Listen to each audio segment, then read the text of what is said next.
So this is the basic menu on the diagnostic sides, starting with basics such as fault code readings and fault code clearance.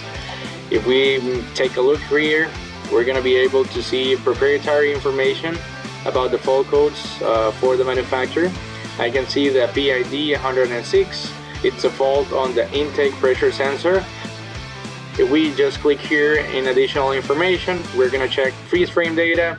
We can see the priority, system state, and also the last date and hour of the occurrence on the event. So we've got system data, ECU data, ECM ratings, histograms. Basically, system data is basically provided by the brand or manufacturer. So all the settings basically are constructed by them, and we try to show every setup and configuration they have under ECM. We've got live measurements and live monitorings. We've got system displays. For the sake of this model, we are displaying the fuel system. As you can see, we've got engine speed. We can see the engine profile load on the engine. We can see the fuel pressure, injection, rail pressure, the requested and the desired. Basically are similar measurements that we should be getting when we are in operation on the engine. We can see some flow rates as well. We can perform manual selections as well. We can see we have a total of 41 sensors on this engine.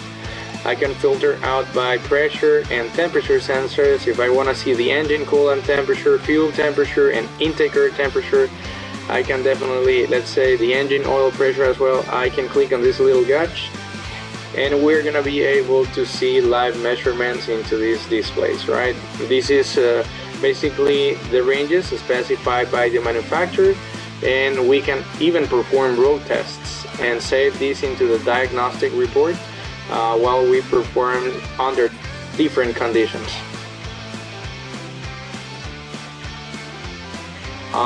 Some of the bidirectional functions such as component actuation, system checks, setting parameters, providing maintenance, and doing advanced configurations. Some of the coverage on component actuation, we can perform actuation on the exhaust brake control, position 1 and 2, on the ether injection as well. We can perform and run system checks such as injector buzzing tests and cylinder cutouts. We can set some parameters such as modifying and displaying injector parameters, ECU configurations. We can also perform more deep configurations on the engine management side. We can set speed limits, maximum engine speed rates and load, minimum idle speed. We can also perform engine torque limitations, configuration of the control elements such as accelerator pedal, coolant level sensors, auxiliary temperature sensor, and such.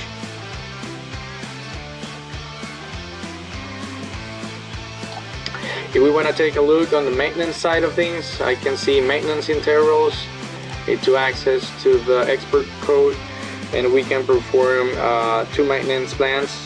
Basically, there's a manual and there's an automatic, and we can see that information as well, and so forth and so on. Servicing, we can provide CAN communication lines failure test. On the maintenance side, I can do a particular filter ash content and regeneration. We can perform system resets on the counterpart for the exhaust gas recirculation system, and also we can perform an ash clean and regeneration process, right? We can see the troubleshooting by symptoms. These are tests specified by the manufacturer in which we're going to be able to do troubleshooting guides based on any symptom. Let's say coolant fluid in the engine oil or engine oil in the coolant fluid. We are having excessive consumption on the engine oil, or we're having low engine compression. So you can see we have set configurations set step by step based on the diagnostics, so your fleet of mechanics are able to perform these tests specified by the manufacturer. Diagnostic reporting, which we're going to be able to save it on our local files, or we can just export it into a PDF format or Excel and have it in our files on the computer. If you have any questions, just get in touch with us here at Mechnician. You can reach us at 888-64-2240 or www.mechnician.com. Thank you very much.